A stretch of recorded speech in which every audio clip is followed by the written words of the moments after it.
Hello students, आज मैं आपको विलेयता विलेयता के बारे में पढ़ाने जा रहा हूँ, जिसे इंग्लिश में आप क्या कहते हैं, सॉल्युबिलिटी। विलेयता क्या होता है? किसी रासायनिक यौगिक की द्रव में घुली हुई, जो घुल जाती है, घुलने की क्षमता को ही हम क्या कहते हैं, विलेयता। इसका डिफिनीशन क्या होता है, समझ लीजिए। डिफिनीशन: किसी रसायन या यौगिक की किसी द्रव में घुल जाने की क्षमता को विलेयता कहते हैं। किसी रसायन या यौगिक की किसी द्रव में घुल जाने की क्षमता को विलेयता कहते हैं।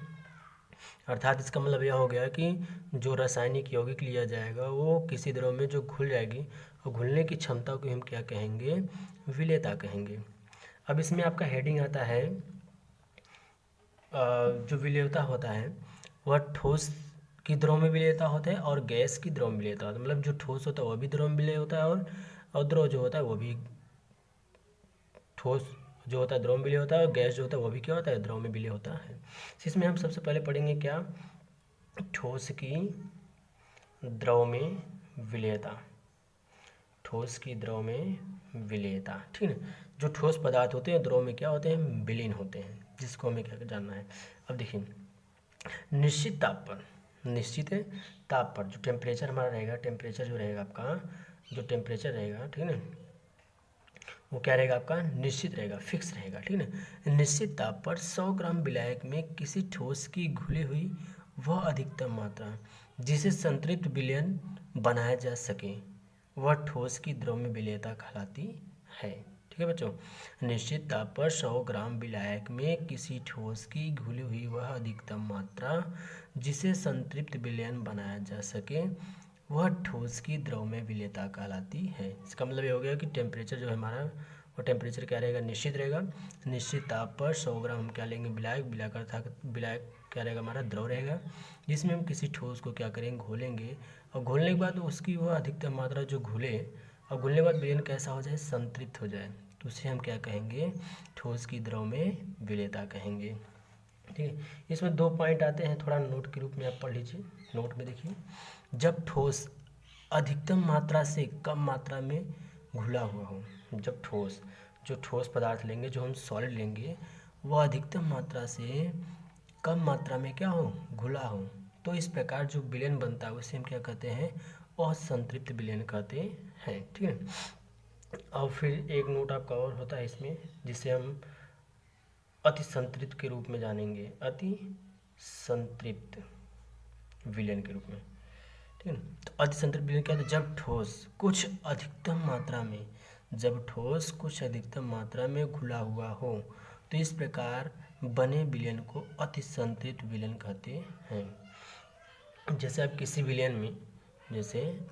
विलयन में, जब किसी ठोस पदार्थ को, किसी द्रव में जब आप ठोस पदार्थ को क्या करते हैं, घोलते हैं। जैसे हम चीनी को पानी में क्या करते हैं, घोलना शुरू करते हैं। जब चीनी को पानी में घोलते हैं तो जब चीनी की मात्रा कम होती है, पानी की मात्रा अधिक, चीनी घुलता जाता है, और उसमें हम चीनी की मात्रा को बढ़ाते जाते हैं, घोलते रहते हैं। और घोलने के बाद जब उसका थक्का जम जाता है और घुलने की प्रक्रिया क्या होती है, बंद हो जाती है, तो हमारा विलयन जो बनता है संतृप्त होता है। अब उसी में जब हम ठोस अणु को क्या करते हैं, अधिक मात्रा में मिला देते हैं। तो जब अधिक मात्रा में मिला देते हैं तो जो ठोस के अणु होते हैं क्या होते हैं, कुछ कम मात्रा में क्या होते हैं, उसमें घुलते हैं, कुछ घुलते हैं, कुछ नहीं घुलते हैं। मतलब नीचे के पात्र जो होते हैं घुल जाते हैं, ऊपर वाला खुल नहीं पाता, इसे हम असंतृप्त विलयन कहते हैं। और जब हम चीनी की थोड़ी मात्रा लेते हैं और उसमें हम चीनी को घोलते हैं पानी में, तो जो चीनी क्या होता है, पूर्णतः एकदम विलीन हो जाता है, उसी को हम क्या कहते हैं, अति संतृप्त विलयन कहते हैं। अब आगे आपका हेडिंग आता है, ठोसों की द्रव में विलेयता को प्रभावित करने वाला कारक, मतलब कौन कौन से कारक होते हैं जो ठोस को द्रव की विलेयता को प्रभावित करते हैं। ठीक है, तो देखिए, ठोस की द्रव में विलेयता को प्रभावित करने वाले 3 कारक होते हैं। 3 कारक हैं। पहला आपका क्या है, विलेय तथा विलायक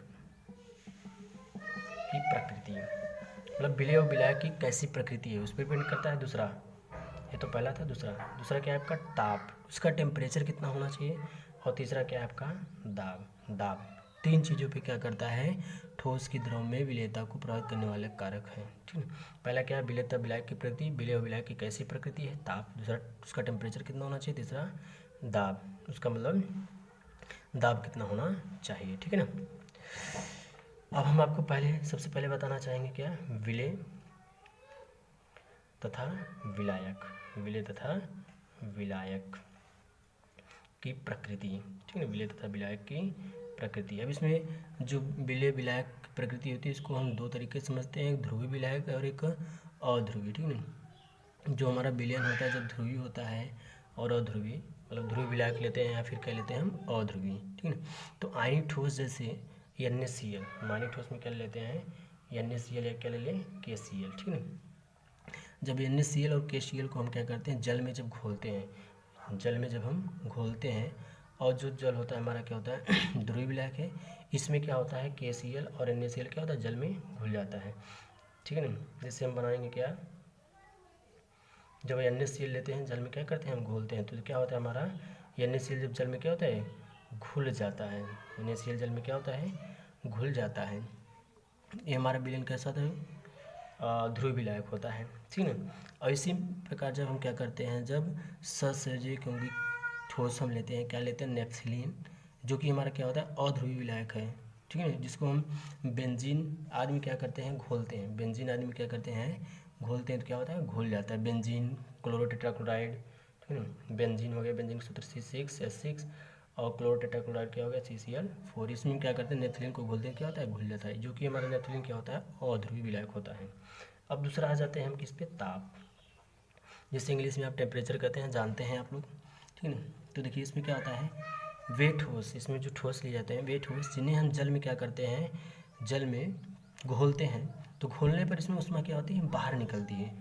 जब ठीक है, वैसा कोई ठोस पदार्थ ले जिसको हम जल में क्या करते हैं, घोलते हैं, और घोलने के बाद इसमें से ऊष्मा क्या होती है, बाहर निकलती है। तो जो ऊष्मा बाहर निकलती है इसका मतलब ये हो गया, जब ऊष्मा बाहर निकलेगी तो उसकी विलेयता धीरे धीरे क्या होगी, मतलब टेम्परेचर बढ़ाते जाएंगे, विलेयता धीरे धीरे क्या होगी, कम होती चलिए। जैसे हम क्या ले लेते हैं CaO, इसको हम जल में क्या करते हैं, घोलेंगे। ठीक है ना। जब जल में घोलेंगे तो क्या बनेगा हमारा, CaOH का ट्वाइस बन जाता है, CaOH का क्या होता है, ट्वाइस बन जाता है। ठीक है। तो जब हम CaO को जल में क्या करते हैं, घोलते हैं, तो हमारा क्या बनता है, CaOH का ट्वाइस क्या होता है, घुल जाता है। इसी पे जब हम टेम्परेचर को क्या करते हैं, बढ़ाते हैं, जब टेम्परेचर बढ़ाते हैं तो इसमें ऊष्मा जो होती है हमारी क्या होती है, इसमें से ऊष्मा बाहर निकलती है। तो जब ऊष्मा बाहर निकलने लगती है, टेम्परेचर बढ़ाते जाते हैं, तो इसके घुलने की दर क्या होती है, कम हो जाती है। अगर हम टेम्परेचर को ना बढ़ाएं, साधारणतः छोड़ दें, तो इसके घुलने की प्रोसेस क्या होती है, अधिक हो जाती है। ठीक है ना। अब इसमें थोड़ा इसके अपोजिट देख लीजिए, वे ठोस पदार्थ जिन्हें हम जल में घोलने पर ऊष्मा क्या करती है, अवशोषित करती है। इसमें अभी क्या हुआ था, ऊष्मा बाहर निकल रही थी, यहाँ से ऊष्मा क्या बाहर निकल रही थी, अब ऊष्मा क्या होगी, अवशोषित होगी। ठीक है ना। तो वे ठोस पदार्थ जिन्हें हम जल में घोलने पर ऊष्मा क्या होती है, अवशोषित होती है, और उनकी विलेयता ताप बढ़ाने से क्या होती है, अधिक हो जाती है। जैसे हम क्या लेते हैं, NaCl लेते हैं, इसको हम जल में क्या करते हैं, घोलते हैं, और टेम्परेचर देंगे तो यह क्या होता है, सॉरी NaCl लेंगे और जल में हम इसको क्या करते हैं, घोलते हैं। घोलने के बाद हमारा क्या बन जाएगा, NaOH प्लस क्या बनेगा, HCl बनेगा। जबकि ये ब्रेक नहीं हो पाता है, ऐसा प्रोसेस नहीं होता है, केवल क्या होता है आपका घुल जाता है। इसमें केवल क्या होगा, घुल जाएगा, ये अलग अलग नहीं हो पाते हैं। ठीक है ना, ये आपके अलग अलग नहीं हो पाते हैं। NaCl को जल में जब क्या करते हैं, घोलते हैं तो घुल जाता है, और घुलने के बाद इसमें ऊष्मा जो क्या करती है, अवशोषित होती है। इसका हम जब ताप बढ़ाएंगे तो इसके घुलने की प्रक्रिया क्या होगी, बढ़ जाएगी। मतलब इसमें हम टेम्परेचर जितना बढ़ाएंगे और उतना जल्दी ही क्या होता है, आपका घुल जाता है। ठीक है ना।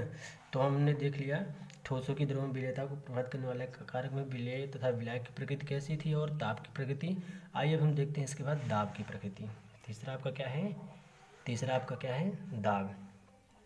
अब देखते हैं क्या दाब का क्या प्रभाव पड़ता है। ठीक है ना। तो जो ठोस होता है तथा द्रव में संपीडितता का गुण क्या होता है, कम होता है।